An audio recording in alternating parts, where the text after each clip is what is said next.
Hello. Right. Just going to... Hello, everyone. I'm just about to add Roger Yates in from the Vegan Information Project and also from the Animal Rights Show that airs every Monday evening, and it's well worth seeing. There.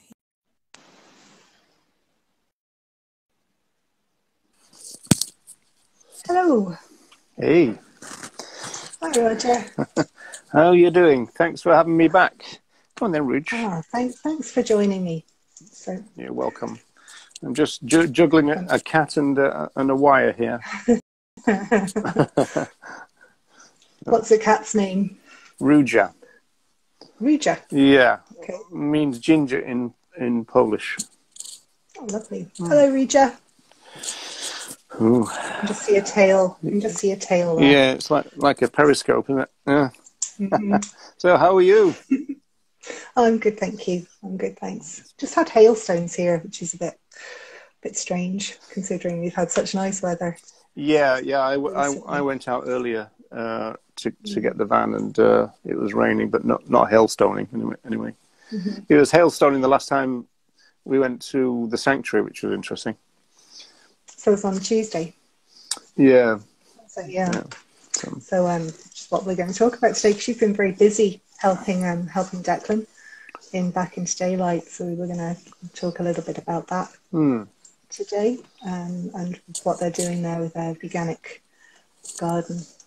So you've been really busy there. You've done some great talks this week. The talk yesterday with Wendy was we really enjoyed that, because I think it's really important to examine the language you look at. Yeah, well, the Animal Rights Show, you mentioned that in your intro, I think, obviously got a focus on language, because language is so important for social movements, and I think sometimes activists don't recognise that, but it is definitely true. Yeah, it is. Isn't it, Rouge? Yes, it is. Yeah, because it sort of reframes our thoughts, how we speak is framing thoughts for other people going forward, Yeah, I mean, I when I used to teach social movement theory, I used to talk about the classic case of the feminist movement, or I suppose the second wave feminist movement, we have to say now. And, they played with language, and they were very kind of creative, like history became his story to point out, who was writing history. And obviously we tend to know that it's the victors, the winners who write history, right? But it's usually the male ones as well. So, it's there's a whole kind of history of that kind of history. Are you going to settle down, Rouge? She always wants to come on your knee, but she's one of these cats who just likes to walk around all the time. So she never kind of settles down. So do you? So I'm trying to juggle the wire with her all the time. Yeah. She's probably trying to get her face in. Oh, she never does that. She usually just does the old periscope trick, don't you? Yeah. Okay. Well, our cat, the cat who lives with us, is very unfriendly because he was very tiny when we got him. He was sort of about 4 or 5 weeks old, and I think when they're that small and they haven't had a mummy to teach them, they he didn't learn how to pad, and he's just not good with other cats, and he's not very he loves us, really loves us, But, yeah, Rouge not very well socialised. She had a very, very difficult beginning of her life, and so when we met her about 9 years ago now, I suppose. She was almost hairless, bald, and she was very small. She'd already had a kitten, although she was virtually a kitten herself, and her kitten was bigger than she was.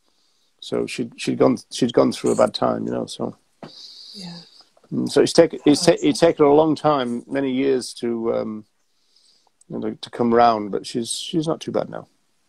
That's good. Yeah, we feel really privileged if we ever get, cuddles or sort of lap cuddles from buses, because it's rare. Yeah. Okay, so we were just gonna talk about back into daylight and just about sanctuaries in general, and why they're important. Yeah, And one thing I always say about Back into Daylight is how great the name is, yeah, because I think one of the first types of other animals who Declan rescued were battery chickens, I think, and so that's where the kind of Back into Daylight bit came from. And one of the great things about Declan is he's a street activist as well, yeah, which is kind of unusual, and he's very lucky, I suppose, because he's got Sharon, Sharon Dunn, who kind of runs the place when he's kind of doing street work, so it yeah, kind of frees him up a little bit. I know a lot of people kind of, because there's so much to do, they're almost like prisoners, in their own yeah. sanctuary sometimes. So I was talking to someone else who runs a sanctuary, and she said that she never gets a day off, and you can really understand that because there's just so much to do, and essentially living with so many other people that need your care. I think it can be a hard life, and as we were saying when we talked about the topics, I do think that the vegan community sometimes presents an overly rosy picture of a sanctuary. Yeah. And so it's a hard slog sometimes, and not to mention expensive. So I suppose we had some rescue hens. We just had 4 a few years ago, and actually I think I've mentioned to you before, that was what got my parents from vegetarian to vegan, when they actually saw the hens, and they saw them coming out of the cages, and it was really, really incredible, because we had to sort of almost really coax them out just to get them onto the concrete, and then they were afraid to go on the grass, and you could see, the realization was amazing. It's amazing, and then to watch their journey as they established a pecking order and developed their community was really lovely. Yeah, so you're right. Back into Daylight is a great name for a sanctuary. Yeah, they were in cages. Those 4, were they? Yeah, Yeah, they were in because cages. they can't. They arrived. That was how they arrived to us. Anyway, they were in a crate, and they were sort of brought through the house, and we just opened the crate. Yeah, there's an animal welfare group called Compassionate World Farming, and they I think a battery farm was closing down, and so they took some of the hens, but they also took the cages. And so they did a bit of a kind of an experiment in the sense that they took the cages and laid them down on a lawn and opened the doors, but the hens wouldn't come out. They were kind of institutionalized. And like you say, the idea of grass can really throw them at the beginning until they get used to it, and then it's kind of like a big awakening. I say this about, I saw some rabbits doing that. They were brought up in cages. They were used for vivisection and meat.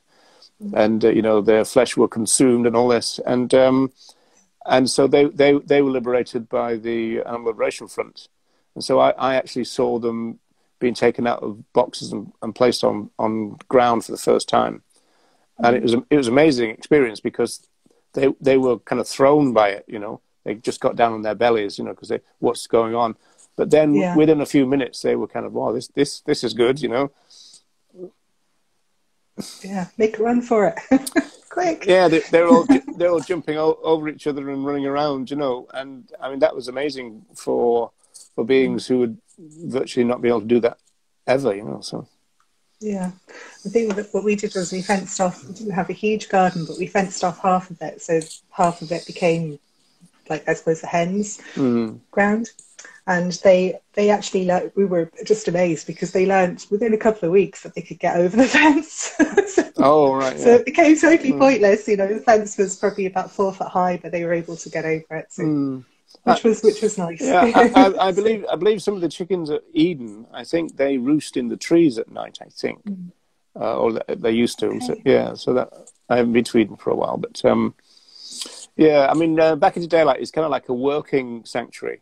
Because Declan's worked hard all his life, and he had this kind of paving kind of business. So there's loads and loads of paving slabs still there, and it's almost like a farm museum because there's quite a few tractors, which look like they go back to when tractors were invented, and but you know, Declan does a lot of the work. Like, for example, we took some songbirds once, and so we quickly made 2 very large kind of aviaries for them. But you know, all the welding was done by Declan. You know, so this is to reduce cost, of course. You know. Yeah, I've been there once. I went with Ruby because she did a school project on Back into Daylight. Right, she was told she had to do a project when she was still in primary school, and she wasn't allowed to do a project on veganism, so she decided to do it on a vegan sanctuary. So she got under the got under the radar. Yeah, yeah. So it is. It's a really lovely place. But we were lucky that that Declan and Sharon saw us, and it was really nice. We got to meet a lot of the residents, and I saw the aviary as well. It's in it's on the left-hand side, I think, as you go down from the house. Yeah, that's right. The second of the big sheds. That's right. Yeah. Mm. Yeah. So, yeah. But it is really hard work, and I don't know how people keep going. Because you've got so much work and very limited income, and you've got an awful lot of people to look after, and you've got medical expenses and food, and as you say, keeping down the cost by building the fences yourself is important. Yeah, Declan's just devised this machine type thing, which is like a ratchet thing, and it stretches the fencing out to make it stand up better, and it just looks better, but it also functions better. Because normally what you do is you pull it by hand and then secure it, It's just that that's quite hard work, because, fencing is obviously wire. So even when you're wearing gloves, it still hurts quite a lot. So but it looks like hard work from what you were doing. Yeah, it can be. I mean, again, it's rewarding. And at the moment, I think the priority is that Declan wants to get on with developing this garden or this kind of allotment area, and so that looks pretty good. As I said, he used to specialize in Jerusalem artichokes, but I don't think he's grown them for a while. But he's just got one bed all organized because we were struggling to keep the dogs off the bed the other day. But that's why you've got to fence it off, because otherwise the goats will have a field day. The pigs will want to explore there, and also the dogs. So you do need a bit of fencing. Yeah. So what's he hoping to grow there? Like, it's going to be a veganic garden? Yeah, I believe so. And I think it'll just be a full range of things, because Declan's a big fan of the salads. He's always there he's always telling everybody on Westmoreland Street, have a salad a day. He's always big on salads. So it's going to be a lot of that. And funny actually, because when we start we're going to talk about vertical farming, aren't we? And all the films I've seen so far, it seems to be mainly salad stuff that they're growing so far. But so I don't know whether there's a limited range at the moment. But, yeah, that's true. Actually, I was looking at that earlier. It all seems to be sort of lettuce and herbs, and I sort of wonder what the potential is for growing fruit and berries. Yeah, you don't see that, do you? Yeah, that's right. No. No, but it does. The vertical orchard or something. So I don't know whether that's a limitation that they're not being honest about, but whether it's just a limitation of variety that they can grow in that thing, or whether it's just because it's so new that it just hasn't developed. I mean, it's very high tech. That's a bit of a worry in a way, because I don't know how that would kind of translate to a community level. Kind of almost like an allotment type level, rather than these big kind of factories which are full of lights and robots and stuff like that. So. Yeah, I had a quick look this morning. I run a sustainability page in Dublin Admin, a Dublin 7 sustainability page as well, and I just posted on there to see if anyone would comment, if anyone's tried, hydroponics or aeroponics. I don't think I've had any replies yet, but there are companies selling equipment that so for a couple of €100 you can kind of get set up with a vertical farm, like for indoor growing. So I think it's probably something I'll look at in a bit more detail. That sounds quite cheap. So what is that quite a big thing, or just a? No, it didn't seem to be that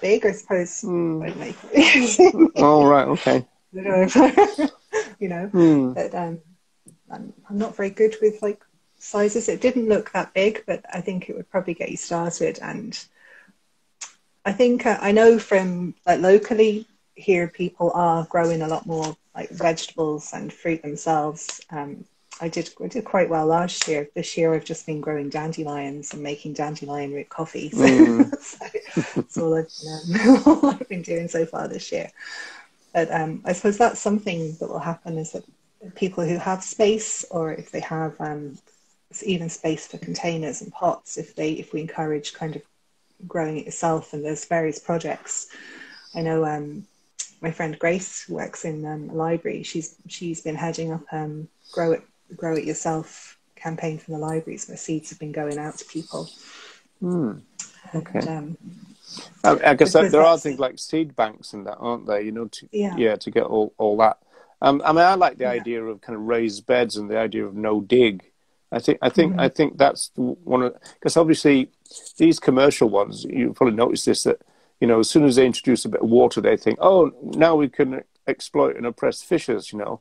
So they're not really thinking in a veganic way. No. You know. No. But I mean, we would, and so the less interference we can do in terms of the actual soil would be good.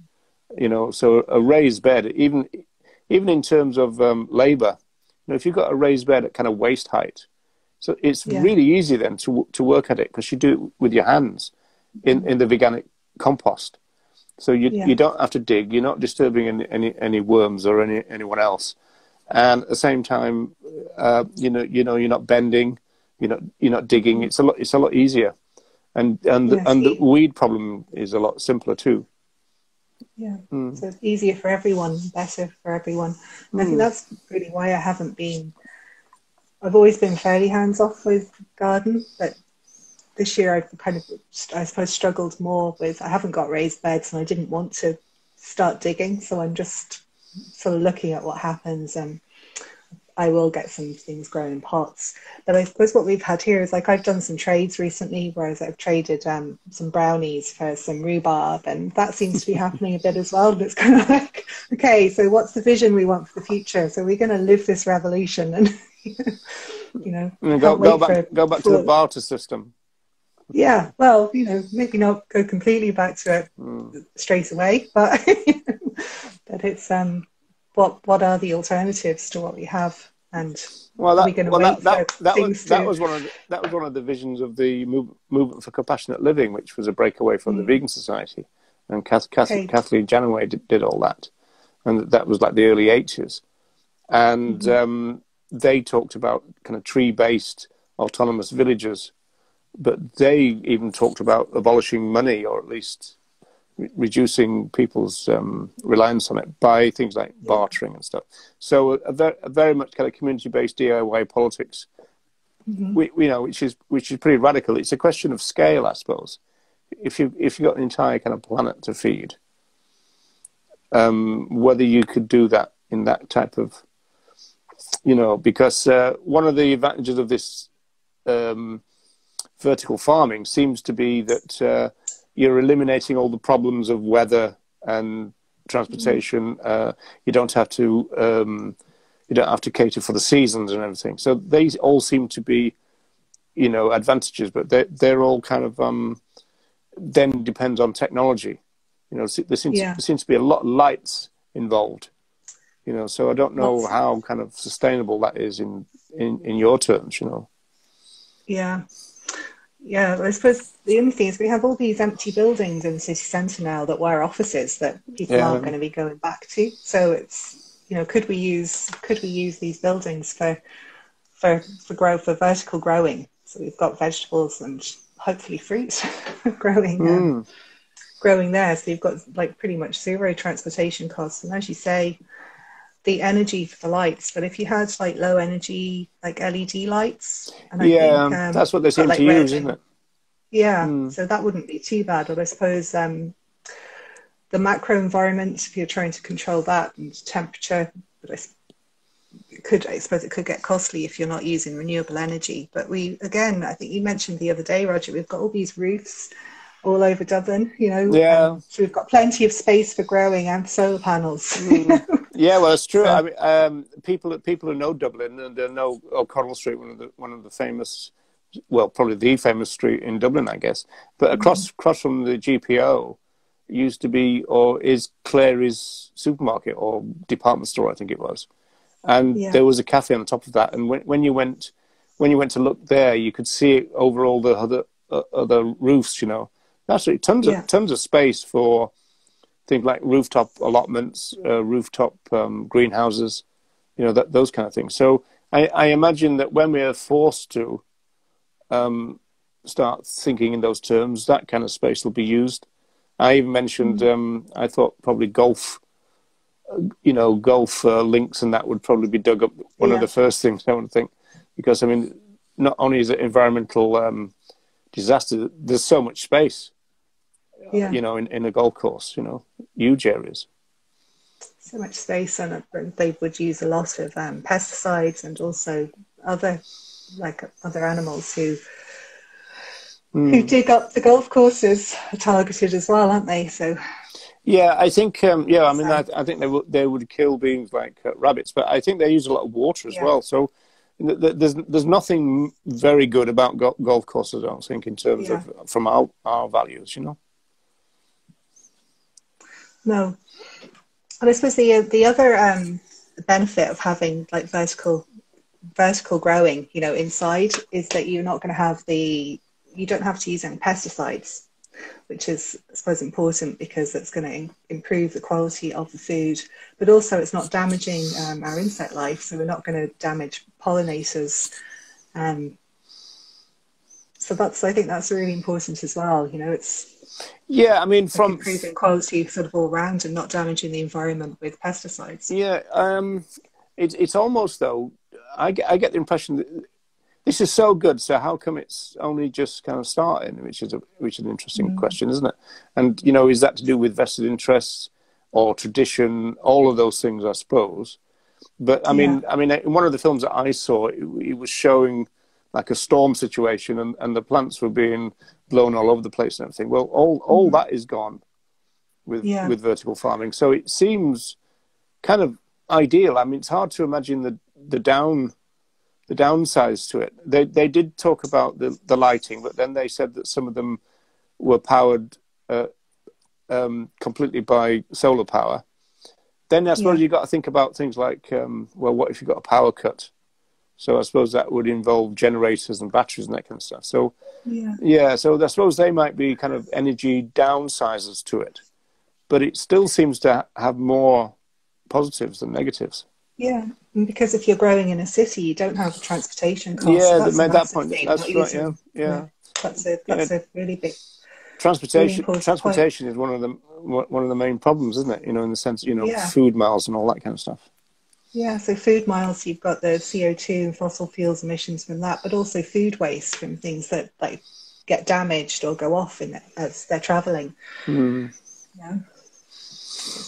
So it all looks very positive from what but I mean, obviously they're putting a spin on it, and it seems to be that technology is about 3-5 years old, so it's very very new, isn't it? So yeah, I looked at aeroponics. I think the first time it's looked like it started as sort of in the 80s, but it hasn't actually been built on. There was a book from the 50s. I can't even remember what it's called now, but that was the first. That seemed to have been the first sort of science fiction, or I suppose, where vertical growing and aeroponics had sort of been mentioned. Right, okay. I just think it's amazing when people's imagination, can take them. I think that's kind of what we need to look into as well, and to sort of reimagine or to imagine the future we want and start living it now as much as we can. I think they feature that kind of farming in science fiction things like Star Trek, don't they? Because they've got well, they were always miles ahead. Are you a Star Trek fan? My mother always saw herself as a Trekkie, but I mean, obviously it's obviously the kind of the military hierarchy thing that is off-putting about Star Trek, and the kind of going back to being a soldier type thing, kind of the captain's word is final, all that kind of stuff. And so it's not exactly anarchic, is it? You know. No, no, it's not. No, I did like Jean-Luc Picard too. Oh, okay. So, yeah, but I suppose I was thinking about it earlier, and it's like, you know, there is actually potential for vertical growing now in cities because we are going to have more buildings empty, you know. So maybe that's been something that's been off-putting in the past, is like the cost of city buildings for growing, you know. Yeah, I also think that just redesigning kind of backyards, and even, I mean, I think some of these kind of hydroponics have been tried inside houses. And so you have a little kind of water system, and it all trickles down and then gets recycled back up again. And I think you can create quite a lot of veggies that way. And so again, it'll probably come to a time when it's just a standard thing.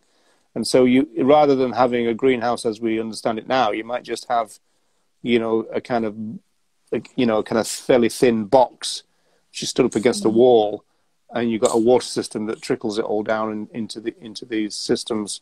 Yeah. You know, so it'll be another way of looking at the same thing, and that, and if that becomes the new norm, then it's cracked then, I suppose.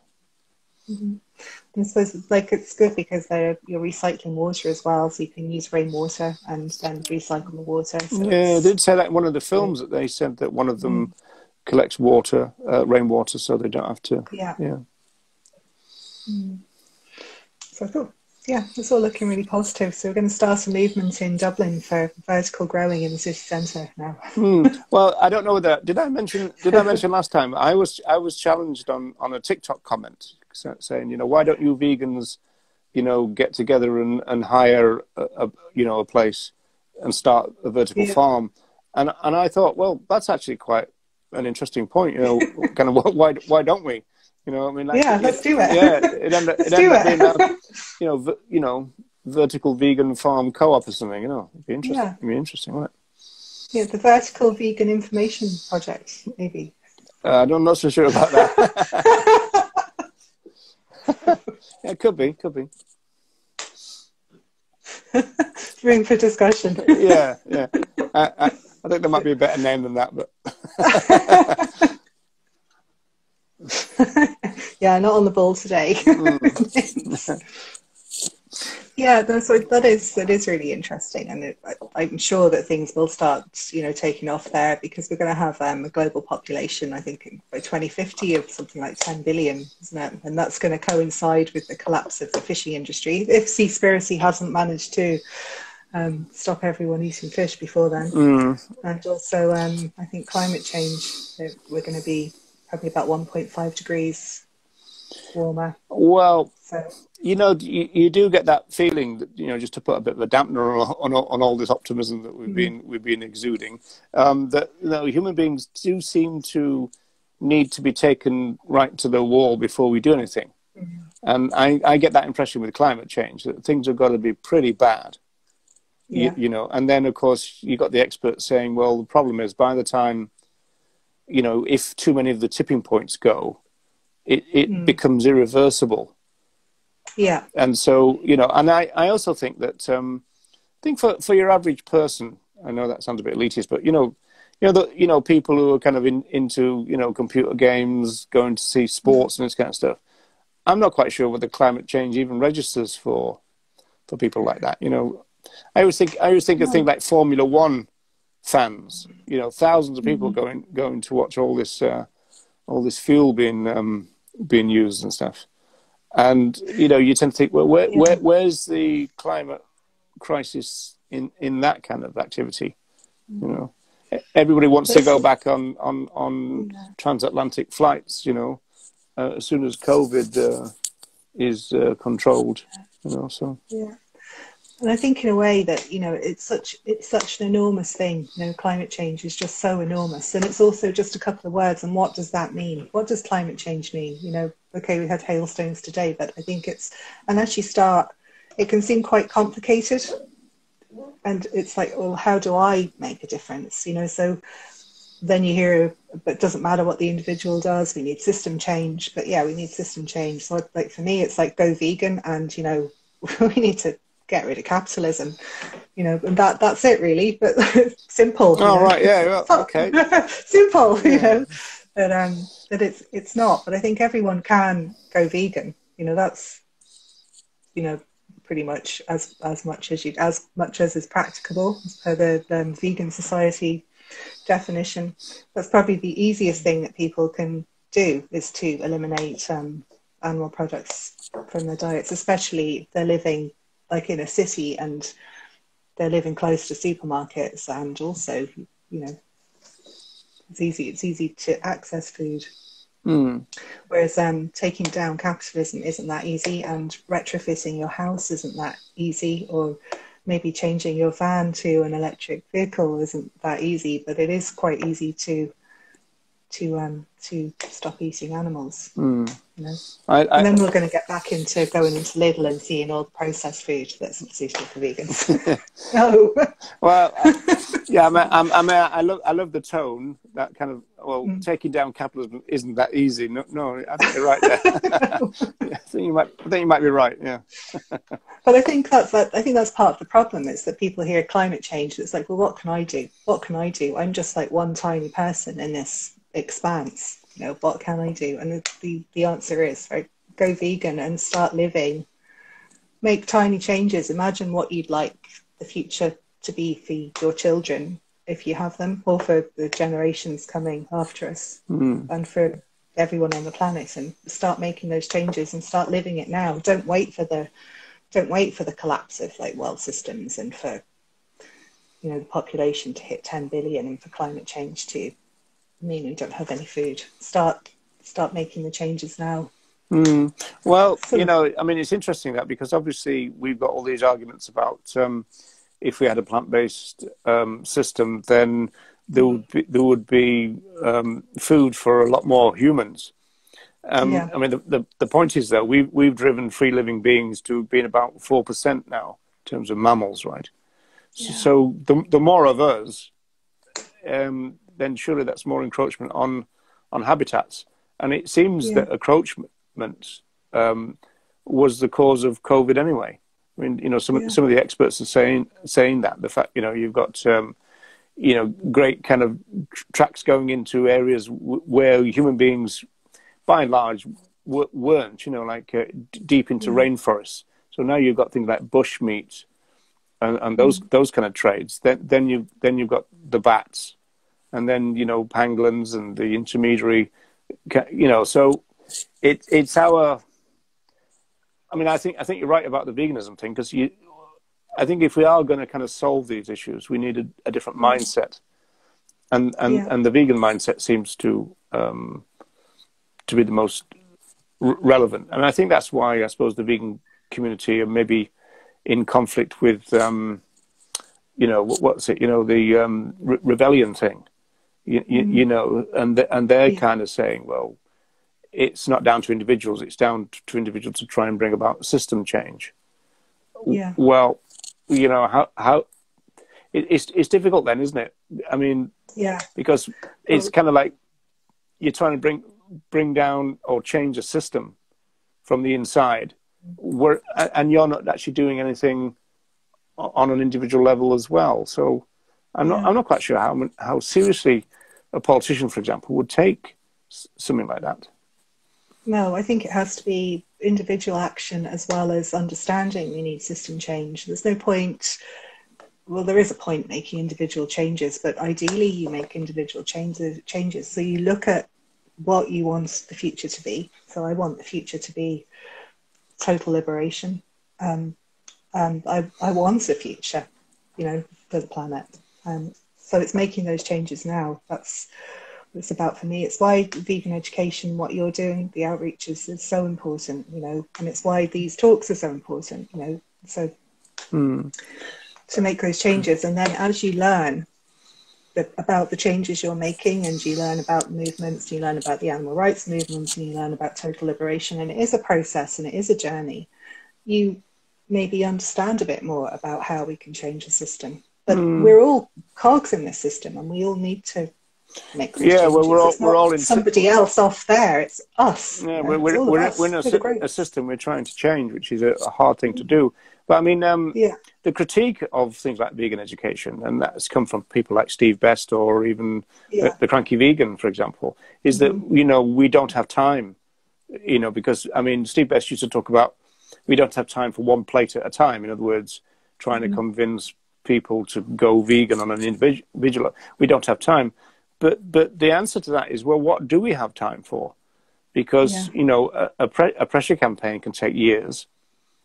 And so then you're closing one thing down, and then you move on to the next. So do we have time for that as well? You know, bringing down capitalism will take time, and so, you know, if ever, it's more likely that you'd get a kind of reformed version of it or something.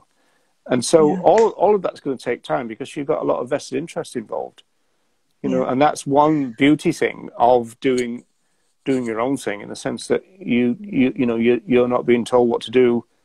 You know, you're making your own choices a bit more.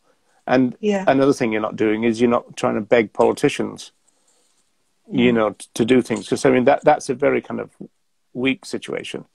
You know, I mean the animal movement has spent years and years asking speechless politicians to bring about some change. And of course, there's not much they can do. I mean, even if they want to, there's not much they can do. So you know, like anything that's got a name like or a feeling, an ethos of animal rights, just gets translated to animal welfare, or they have to wait until something's deeply unpopular. Like in Britain, they banned hunting, for example. It was deeply unpopular. It still goes on though. You know, so it's not even as though, you know, all you got to do is get the majority of people against it. It's not simple as that. You know, I mean, we're talking about systems here. You know. Somebody's asked a question, but can't you simultaneously run a pressure campaign and do education about veganism? Yeah. This is from 7 for short. Yeah, that is my position. I've always said that, you know, there's no reason why those two things can't work together, especially if a pressure campaign is involved in getting information, for example. Then the street people, in terms of education, can, you know, disseminate it or just talk about it. And so that works really well. It kind of, in a sense, always has done. You know, you've got the pressure people giving the information to people who can disseminate it to, say, the media and that kind of thing. So there's no reason why those two things can't live together. No.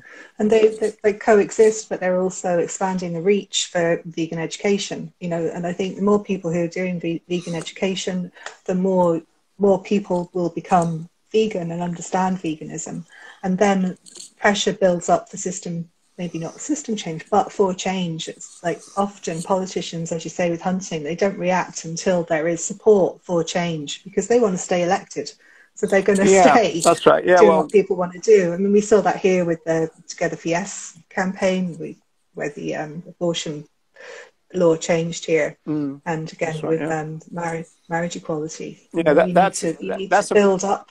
That's a point that Kathleen Genoway, funny enough, said in 1990. She said that the politicians are not going to do anything until their votes are threatened. Yeah, you know, and so that's the key to that kind of thing.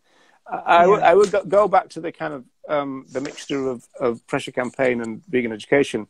I do think that there's some exaggeration about the effectiveness of pressure campaigns sometimes. You know, often when you analyze how long they took and what effect they had, they're not as great as they're kind of cracked up to be sometimes. And so I think that if we're realistic about it, that kind of helps. But I do understand the psychology that's going on here. You know, there are some people who kind of they need to have a kind of series of victories to keep them going in a social movement sense, and I get that. You know, you need to feel as though you're making progress. Otherwise, it's kind of, well, what's the point? You know, that kind of thing. And some people might drop out if they feel things are stagnating. So I do get the point, but that does tend to kind of encourage some groups to exaggerate a little bit. And I think we ought to be honest about what effect we're going to have. You know. Yeah, I think with pressure campaigns though, it's just another it can raise the profile for vegan education as well. So it's because if you've got somebody posting continuously about like a single issue or various pressure campaigns, you may be reaching people that you might not have reached through vegan education. You know, even on social media, we tend to see the information. Hello, fussy vegan in Galway. So Johnson just hi. So, you know, so you're maybe reaching other people that you wouldn't reach. You know, if we live in an echo chamber, you might just reach someone else. 7 for short said, I totally agree that we should be honest. Yeah, I think we talked about that the other day. It was about using the language, using direct language and being honest about, you know, veganism and what it is, you know, not... Yeah, certainly honest about what you want, you know. There's... I mean, everybody takes the mickey out of politicians because everybody knows that they don't tell the truth. So there's no point in trying to replicate that in social movements. No. You know, I mean, in some senses, the role of social movements is to ask questions and to propose answers. So, you know, you need to be honest about it because, you know, you say, well, this is what we're looking for and this is where we think we're going and that kind of stuff. So, I mean, honesty just seems to be a prerequisite for success. You know, no point in trying to be, you know, sneaky about it. No, sneaky, but even softly, I think I used to be a bit more, you know, be kind of softly about it, but I think that's possibly, I grew up in rural Ireland and I didn't know anyone, you know, apart from my parents who came on board with me. So I think I was probably a bit shy, maybe, about being direct. Yeah, but the thing is, I wouldn't be now.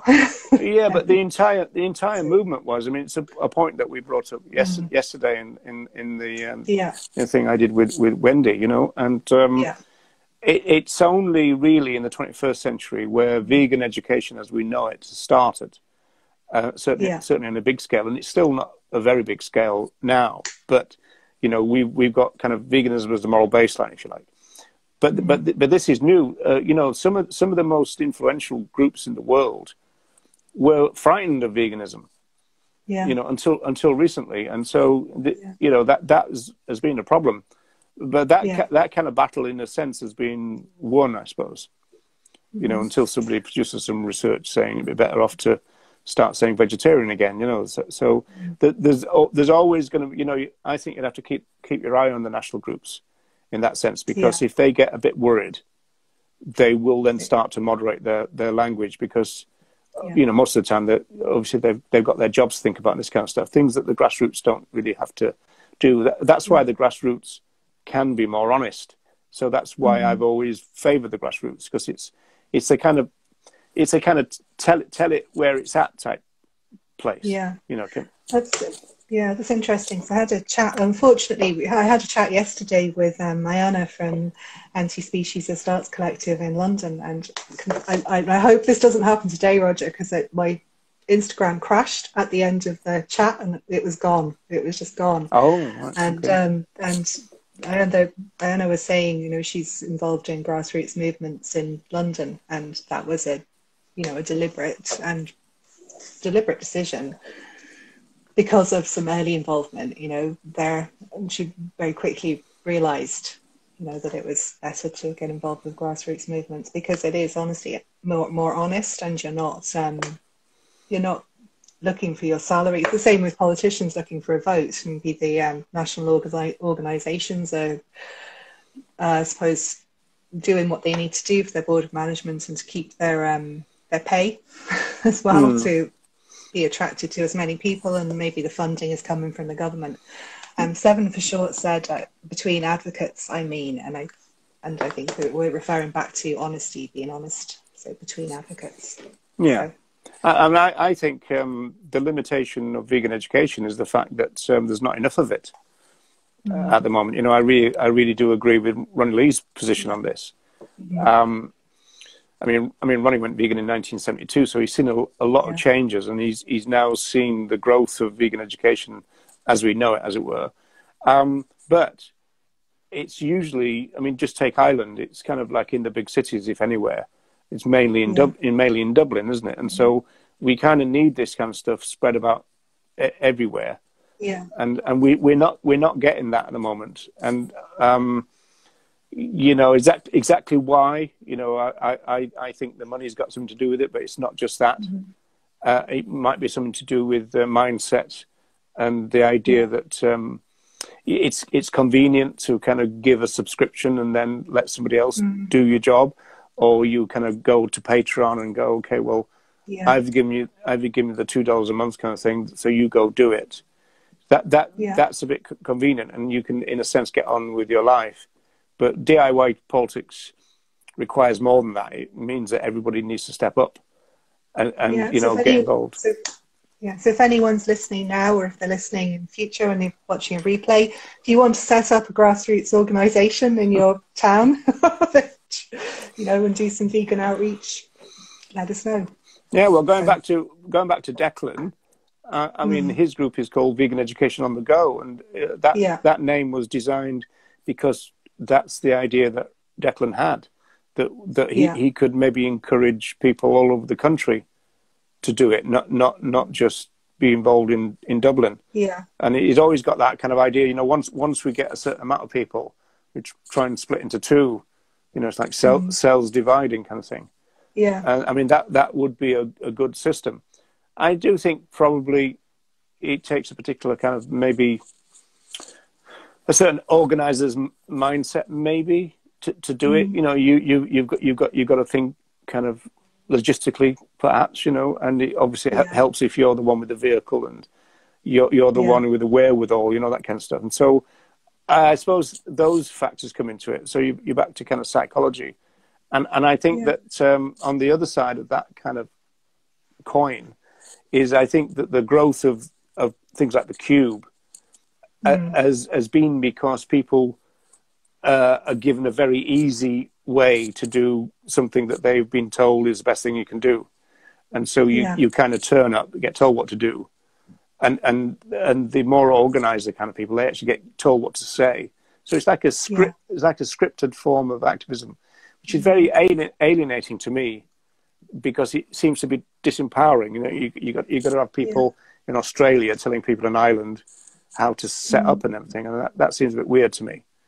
Especially when those people say that they need $3 million in order to do it. I mean, that just confuses me. I mean, like, why? You know, there you go. Okay, so I suppose the thing is to find other vegans, you know, and you know, so maybe organise meetups local to you, find other vegans that you can then maybe develop some outreach with. But the way to go. Here's an interesting one for you, because I don't actually know your view on this, but I mean, obviously, people talk about different types of vegans, don't they? So, you know, I'm like, I mean, it's difficult to use phrases like ethical vegan, but when you say ethical vegan, you're really meaning somebody who kind of knows about and adheres to vegan philosophy. And then obviously you've got environmental vegan, but I think that fits. I think that fits in with the ethical side of it anyway. But then you do have the kind of health people, the plant eaters, health people, and some of them actually, they're almost like opposed to the protest side of things or the demonstration side. I mean, like we've had critiques of the Westmoreland thing from vegan groups saying, you know, it's kind of like it's bad for the image of veganism or something, you know, and so you get these kind of, you know, what's often called inactive vegans, although I think that's a problematic term. But, you know, what do you think about these different people who go under the label of vegan?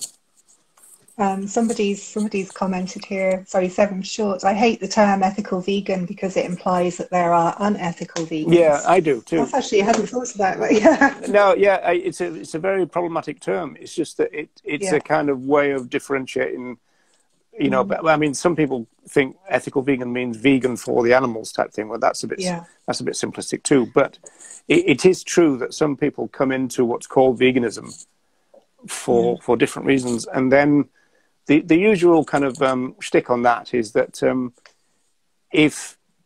because we do have a large turnover in the vegan movement, and so the question is, why do people kind of fall off the lorry at the other side? And the ethical vegans, again, that phrase, tend to stay vegan. Yeah. And it's... I think...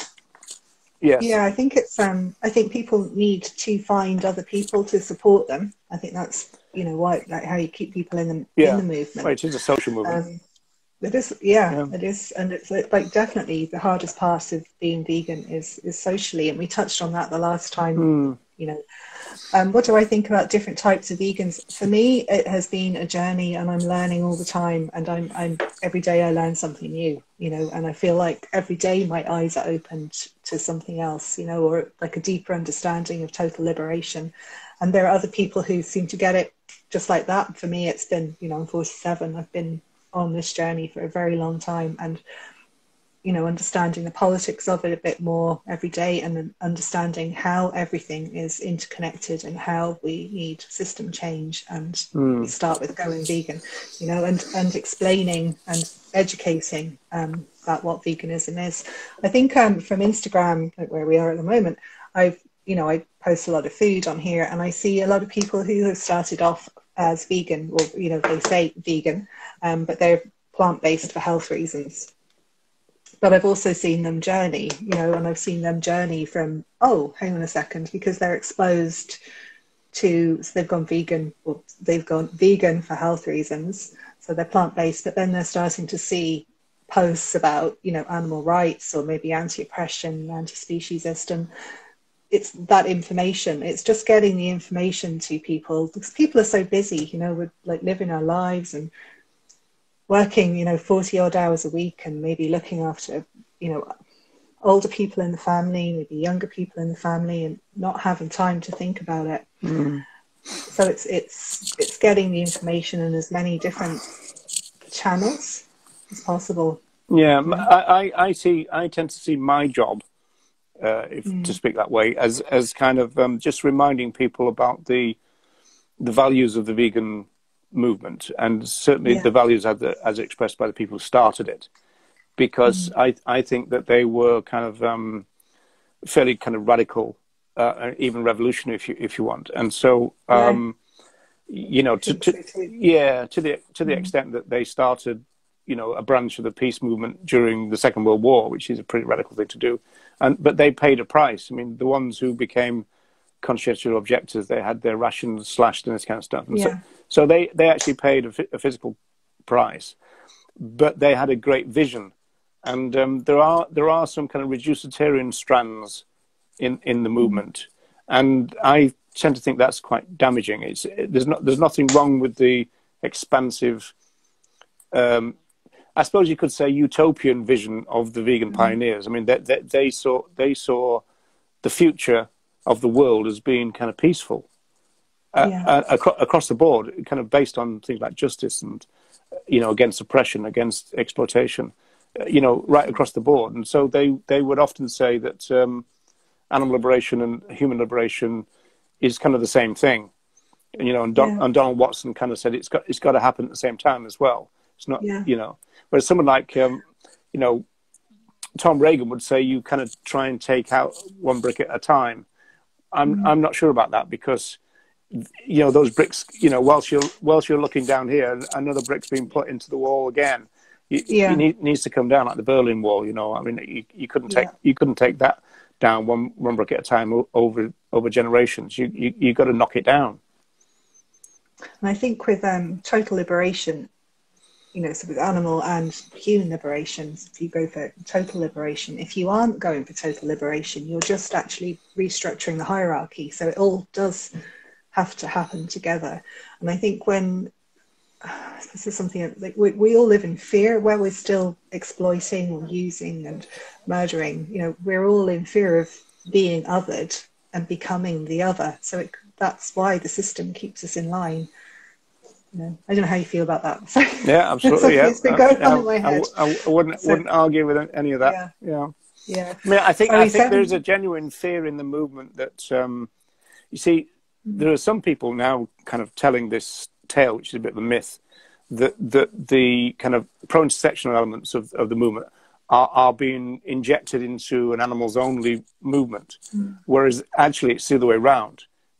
You've got some animals only people trying to push out the pro-intersectional stuff, which was already there in the first place. But there's a spin about it that, you intersectionals are trying to take away the animal's movement. Well, it is the animal's movement, but that's never been the scope of it.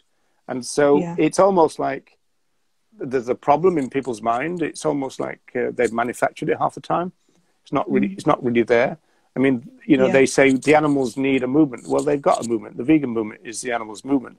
It's just that the scope has been wider than that.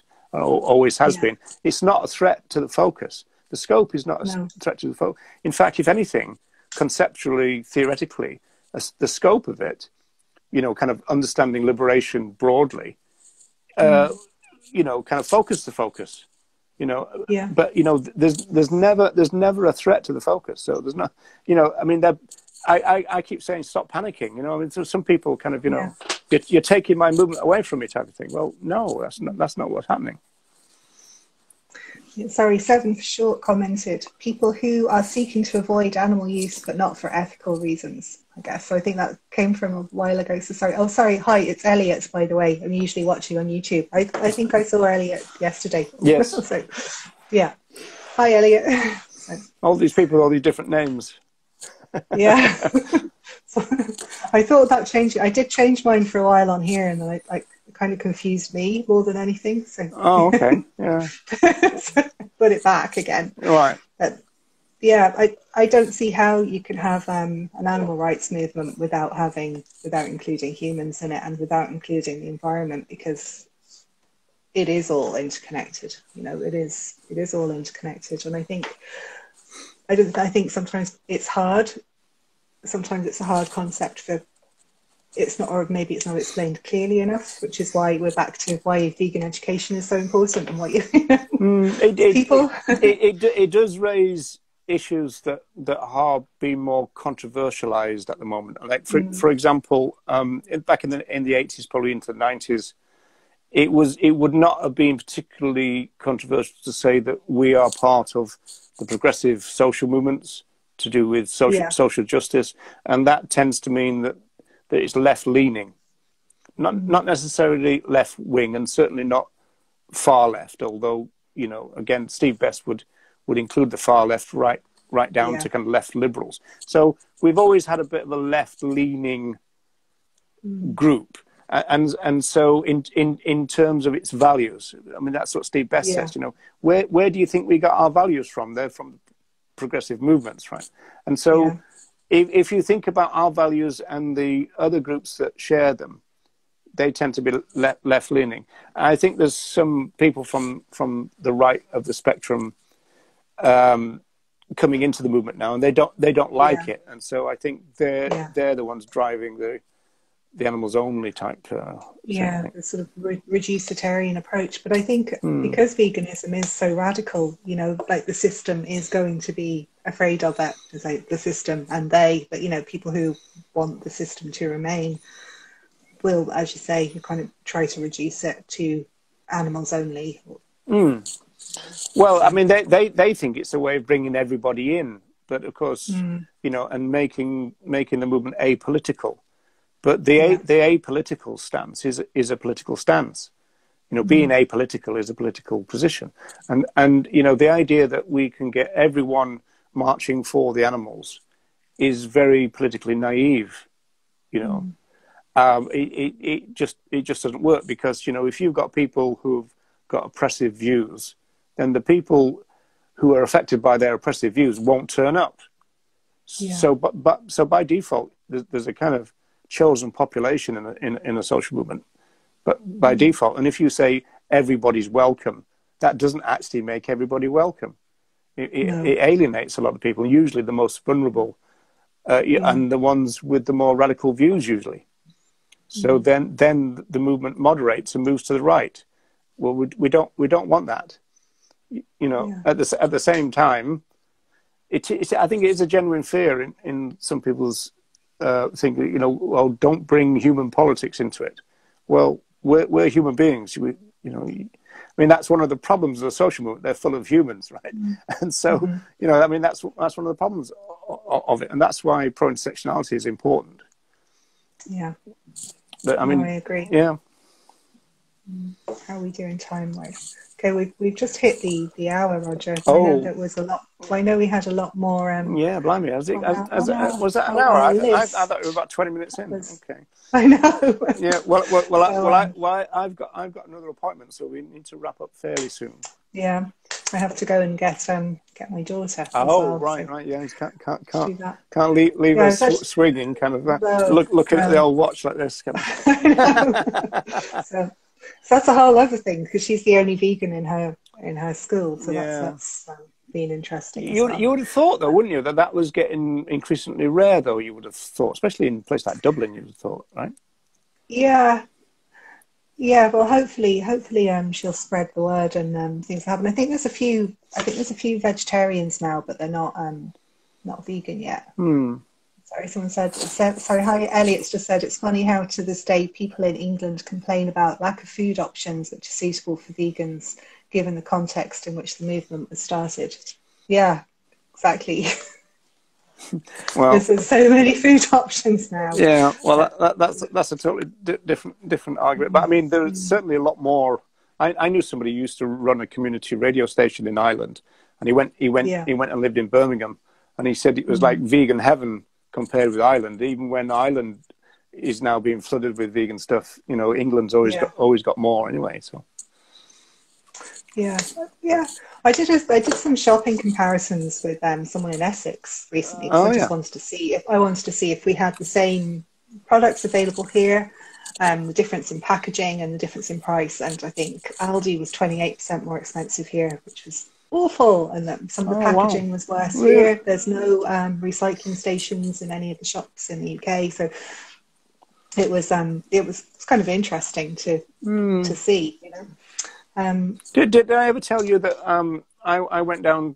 There's a recycling thing by my local Tesco, and there was a lorry picking up all the different coloured glass and put it all into the one lorry. And I was thinking, you know, I mean, what does happen with all that stuff? You know, who takes the labels off? I mean, is it really being recycled? I mean, who knows? I don't think so. I think it all goes into correct me if I'm wrong, but I've always had this thing about recycling where, you know, it's probably a bit of a con. It's like, you know, we just need to use less packaging, just less. But, you know, because the whole thing about recycling is it's another business. You're more cynical than I am, Louisa. I don't know. Well, I hope you're wrong about that, but I mean, I wouldn't be surprised if you're right. That's the problem, isn't it? Yeah, but it is just another business, isn't it? Like recycling is another business. So, you know, the more we recycle, well, everything has to fit in with the capitalist mode of thinking. Yeah, exactly. If there's no profit, there's no point in doing it. Yeah. Oh, which brings me back to another site I found about what we were talking about with vertical gardening. I found, you know, I told you I was listening to podcasts last night, but it was a site that has loads of podcasts and loads of interviews with farmers who are doing this vertical gardening all over the world. And I was listening to a guy who's based in Finland, and his whole setup sounds amazing. Yeah. It sounds amazing, and people there are buying local, and it's great. But he said, yeah, you know, capitalism is really solving this problem.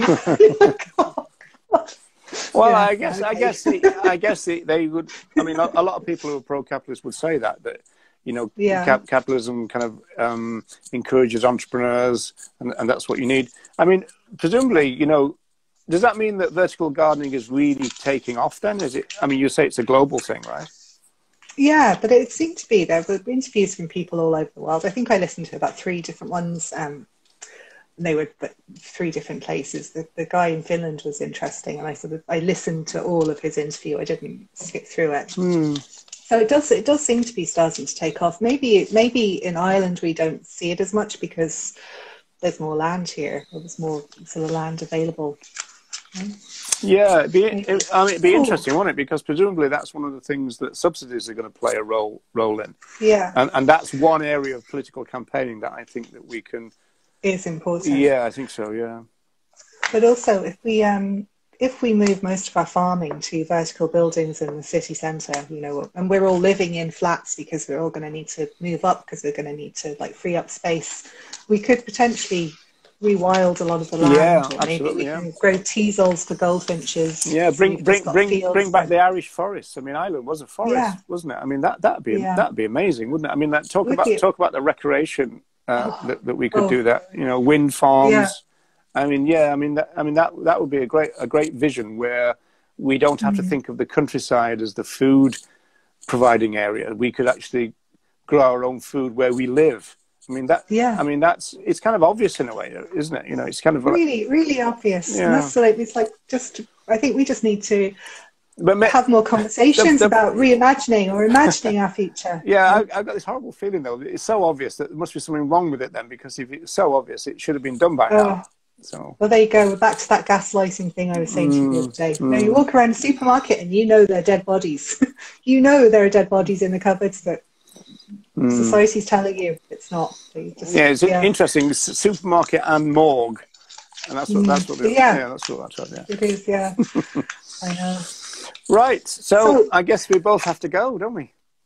We do have to go. Okay. And I'm sure I'll see you online soon. You never know. And if as the COVID restrictions lift, we might even see each other on the street. Wow! No, yeah. You see, you're being more optimistic than me now. You were more cynical a minute ago. Now I'm more optimistic. Oh, I'm totally done with it now. You know, because last year when we went into lockdown, I sort of see it coming last January, and I was like, okay, everybody just stay still. If we all stay still and don't travel anywhere, that's it. We'll all be fine.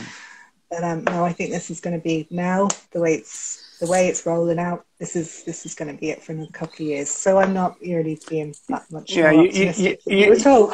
Yeah, you try telling a message like that to the Trump family. They're not going to take any notice of that kind of stuff, are they?